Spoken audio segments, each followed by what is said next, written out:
Bismillahirrahmanirrahim. Assalamualaikum warahmatullahi wabarakatuh. Alhamdulillah rabbil alamin wassalatu wassalamu ala asrofil anbiya'i wal mursalin wa ala alihi washabihi ajmain amma ba'd. Pertama-tama puji serta syukur kehadirat Allah Subhanahu wa taala dan selawat serta salam kepada baginda alam Nabi Muhammad sallallahu alaihi wasallam dengan sama-sama bersolawat Allahumma shalli ala sayyidina Muhammad wa ala ali sayyidina Muhammad. Baik, saya Diki Hendrian dan nanti dengan teman saya Dida Rizky Fadila dari Prodi IAT semester 2 akan mempresentasikan makalah yang berjudul zakat ya. Baik, untuk mempersingkat waktu kita akan langsung ke pembahasannya. Yang pertama yakni pengertian zakat, poin A. Zakat menurut lughat artinya suci dan subur, sedangkan menurut istilah yaitu mengeluarkan dari sebagian harta benda atas perintah Allah sebagai sedekah wajib kepada mereka yang telah ditentukan oleh hukum Islam. Secara harfiah, zakat berarti tumbuh, berkembang, menyucikan atau membersihkan.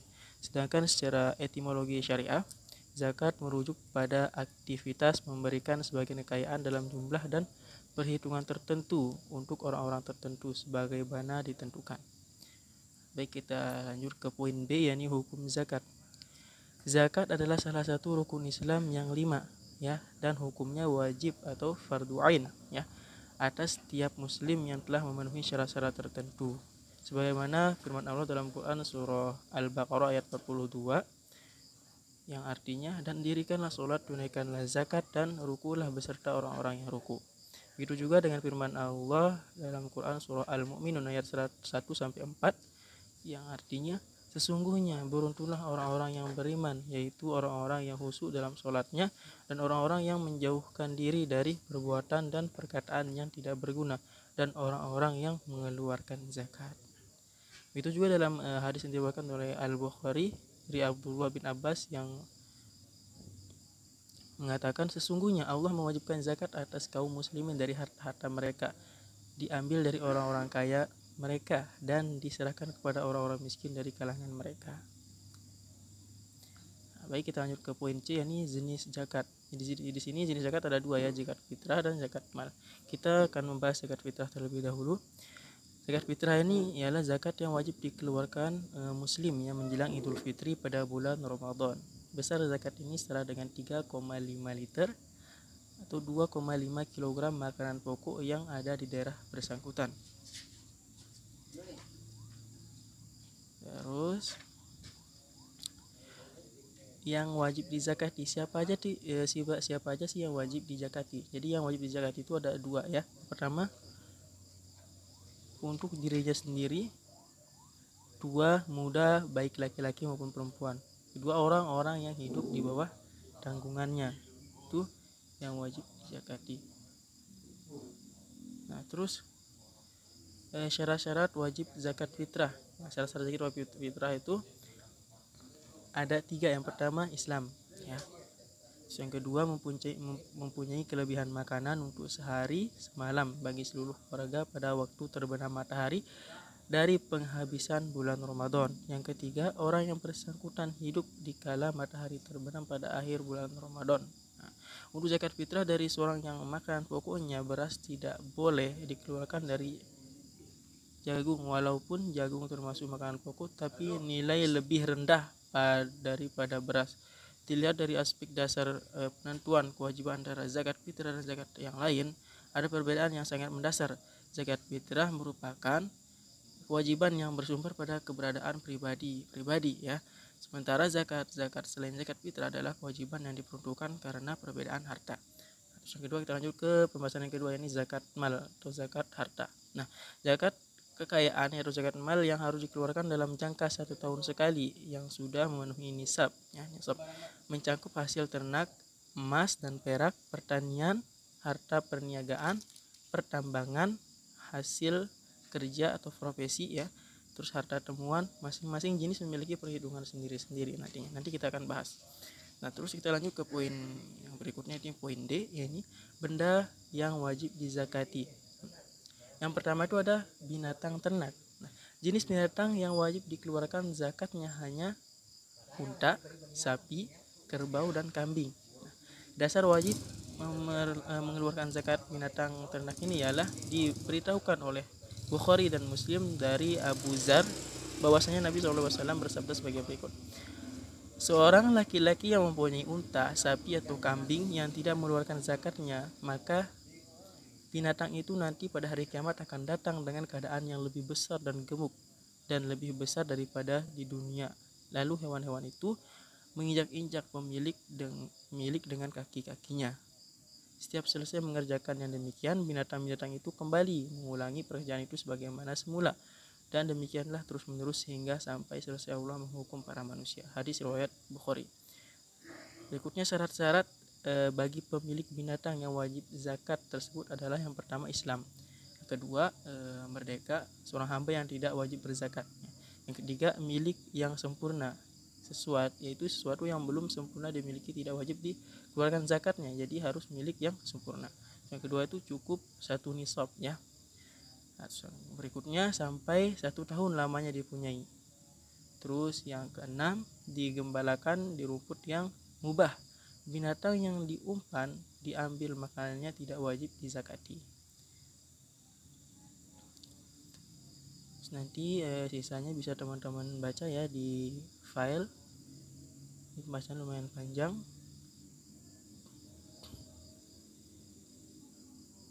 Terus yang kita lanjut yang kedua aja ya. Yang ini zakat emas dan perak. Nah, nisab emas adalah misqal atau sama dengan 93,4 gram.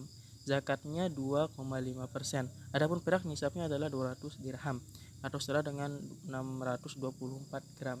Zakatnya 2,5%. Jika emas atau perak telah mencapai atau melebihi dari ukuran nisab dan haul ya, haul itu hitungan 1 tahun, maka berkewajibanlah bagi pemiliknya untuk mengeluarkan zakat. Demikian juga jika kepemilikan benda itu berlebih, pemiliknya harus memperhitungkan berapa yang harus dibayarkan ya.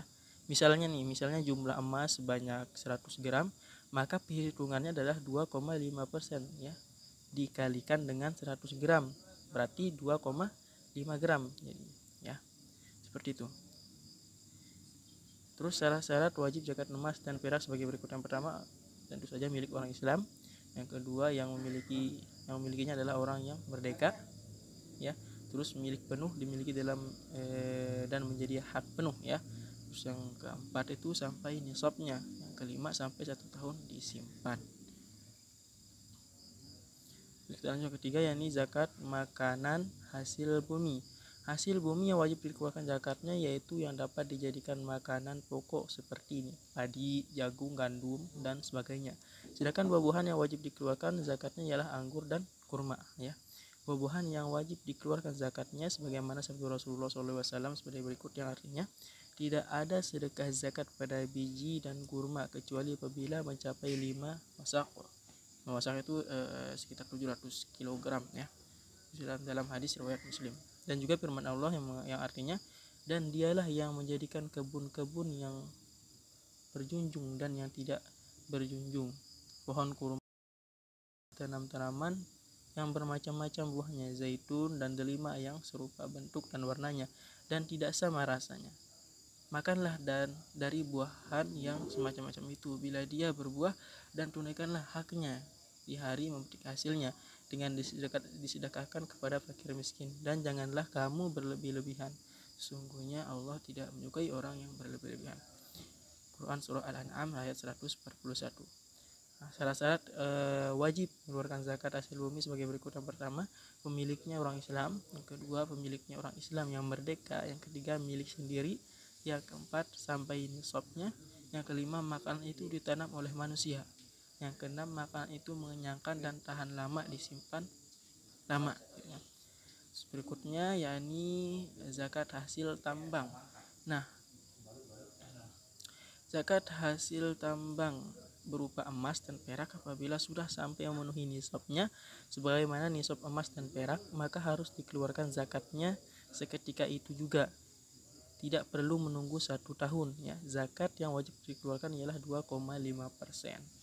Nah, barang rikas itu zakat hasil tambang itu yang dimaksud rikas. Nah, barang rikas ini umumnya berupa emas dan perak atau benda logam lainnya yang berharga. Syarat-syarat mengeluarkan zakat rikas atau zakat tambang, yang pertama orang Islam, orang merdeka, milik sendiri dan sampai nisabnya ya. Nah, catatan di sini tidak perlu persyaratan harus dimiliki selama 1 tahun ya.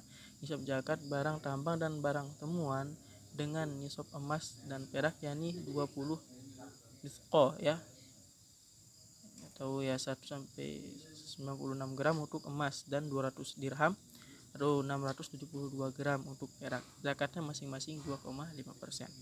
Nah, berikutnya ini zakat harta perniagaan. Barang harta perniagaan wajib dikeluarkan zakatnya ya. Zakat mengingat firman Allah yang artinya, hai orang-orang yang beriman, nafkahkanlah di jalan Allah sebagian dari hasil usahamu yang baik-baik dan sebagian dari apa yang kami keluarkan dari bumi untukmu, dan janganlah kamu memilih yang buruk-buruk lalu kamu menafkahkannya daripadanya, padahal kamu sendiri tidak mau mengambilnya, melainkan dengan mencingnya mata terhadapnya, dan ketahuilah bahwa Allah Maha Kaya lagi Maha Terpuji. Quran Surah Al-Baqarah ayat 267. Juga sabda Rasulullah SAW dari Samurah, Rasulullah SAW memerintahkan kepada kami agar mengeluarkan zakat dan barang yang disediakan untuk dijual. Hadis riwayat Abu Daud. Salah syarat zakat perniagaan ialah yang pertama yang milik orang Islam, terus yang kedua milik orang merdeka, ketiga milik penuh, dan keempat sampai nisabnya, yang kelima genap setahun ya.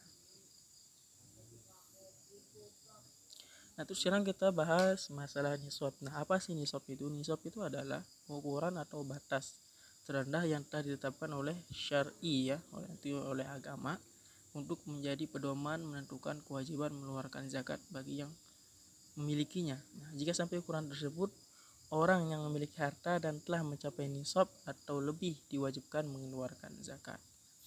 Terus kita lanjut ke pembahasan syarat-syarat nisab. Nah, syarat-syarat nisab itu di sini ada dua ya. Yang pertama itu harta tersebut di luar kebutuhan yang harus dipenuhi seorang, seperti makanan, pakaian, tempat tinggal, kendaraan dan alat yang dipergunakan untuk mata pencaharian. Yang kedua, harta yang akan dizakati telah berjalan selama 1 tahun ya, atau 1 haul terhitung dari hari kepemilikan nisab, dengan dalil hadis Rasulullah SAW yang artinya tidak ada zakat atas harta kecuali yang telah melampaui 1 haul atau 1 tahun. Hadis riwayat Tirmizi dan Ibnu Majah.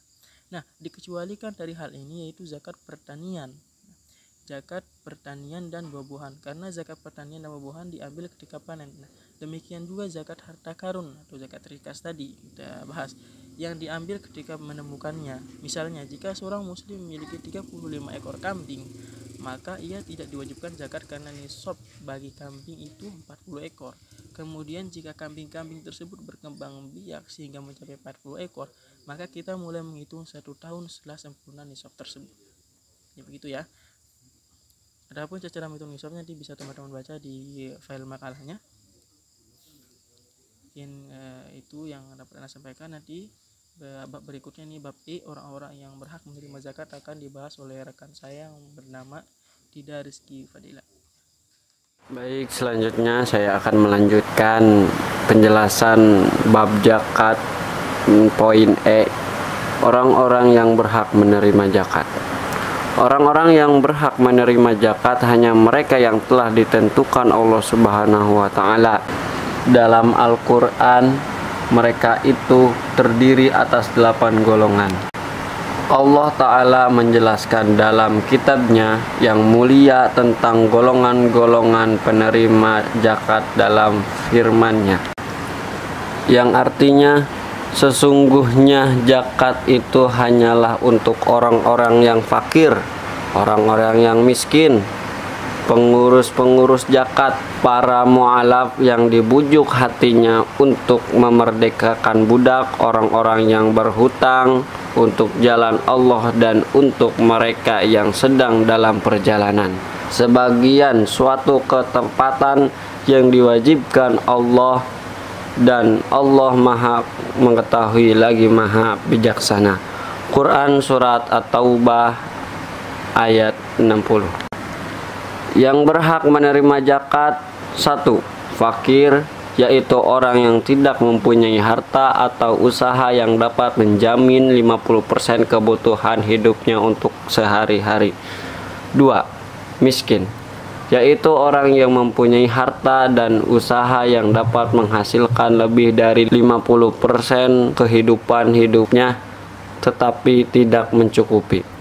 3. Amil, yaitu panitia zakat yang dapat dipercayakan untuk mengumpulkan dan membagikan kepada yang berhak menerima sesuai dengan hukum Islam. 4. Mu'alaf, yaitu orang yang baru masuk Islam dan belum kuat imannya dan jiwanya perlu dibina agar bertambah kuati imannya supaya dapat meneruskan imannya. 5.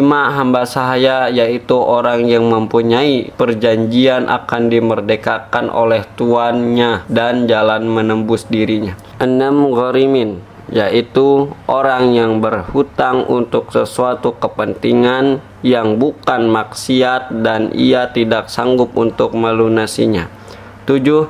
Sabilillah, yaitu orang yang berjuang dengan sukarela untuk menegakkan agama Allah.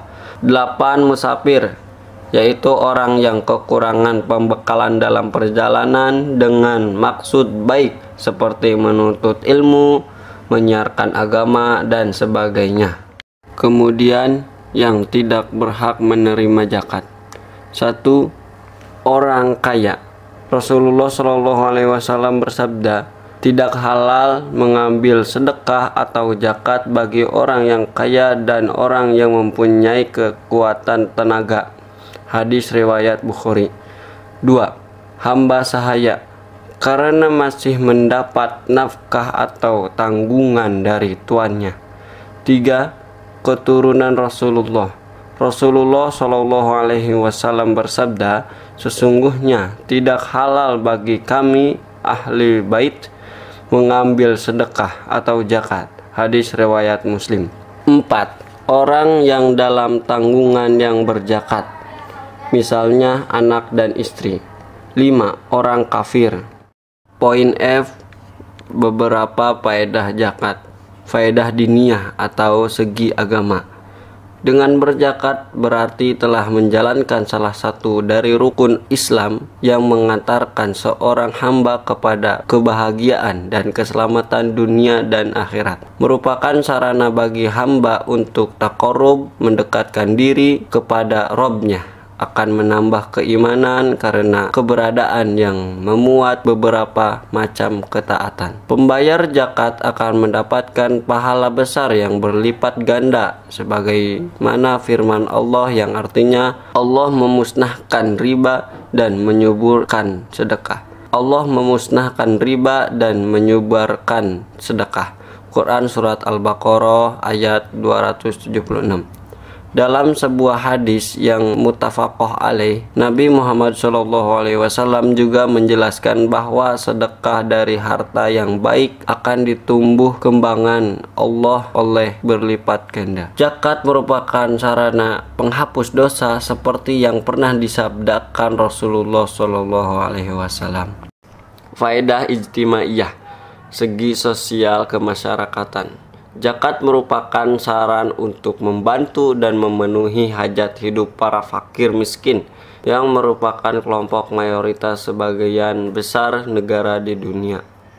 Memberikan dukungan kekuatan bagi kaum muslimin dan mengangkat eksistensi mereka. Ini bisa dilihat dari kelompok penerima zakat, salah satunya adalah mujahidin fisabilillah. Zakat bisa mengurangi kecemburuan sosial, dendam, dan rasa dengki yang ada dalam dada fakir miskin. Zakat akan memacu pertumbuhan ekonomi pelakunya dan yang jelas berkahnya akan melimpah. Membayar zakat berarti memperluas peredaran harta benda atau uang, karena ketika harta dibelanjakan maka perputarannya akan meluas dan lebih banyak pihak yang mengambil manfaat. Hikmah zakat mengurangi kesenjangan sosial antara mereka yang berada dengan mereka yang miskin. Pilar amal jam'i antara mereka yang berada dengan para mujahid dan da'i yang berjuang dan berdakwah dalam rangka meninggikan kalimat Allah. Membersihkan dan mengikis akhlak yang buruk, alat pembersih harta dan penjagaan dari ketamaan orang jahat. Ungkapan rasa syukur atas nikmat yang Allah Subhanahu wa taala berikan. Bab 3, penutupan. Kesimpulan. Zakat menurut lughah artinya suci dan subur, sedangkan menurut istilah atau syara yaitu mengeluarkan dari sebagian harta benda atas perintah Allah. Sebagian sodakoh wajib kepada mereka yang telah ditentukan oleh hukum Islam. Secara harfiah, zakat berarti tumbuh, berkembang, menyucikan atau membersihkan. Sedangkan secara etimologis syariah, zakat merujuk pada aktivitas memberikan sebagian kekayaan dalam jumlah dan perhitungan tertentu untuk orang-orang yang tertentu sebagaimana ditentukan. Zakat merupakan rukun ketiga dalam rukun Islam. Zakat hukumnya adalah fardu ain atas tiap-tiap orang yang cukup syarat-syaratnya. Adapun macam-macam zakat terbagi menjadi dua. Zakat fitrah yang ditunaikan pada bulan Ramadan dan zakat mal yang dikeluarkan ketika mencapai haul. Benda-benda yang harus dizakati seperti zakat ternak, zakat emas atau perak, zakat makanan hasil bumi, rizak dan mad'in. Mereka memiliki hisab dan pembagian masing-masing. Hikmah dari zakat yaitu saling tolong-menolong, membersihkan hati dari sifat tercela, mendekatkan hubungan kasih sayang antara keduanya, dan dapat mencegah kejahatan dari mustahik. Demikianlah penyampaian materi makalah fikih ibadah bab zakat. Kami ucapkan mohon maaf apabila ada hal-hal yang kurang berkenan di hati, serta kami ucapkan terima kasih atas perhatiannya. Syukron ala ihtimamikum. Wassalamualaikum warahmatullahi wabarakatuh.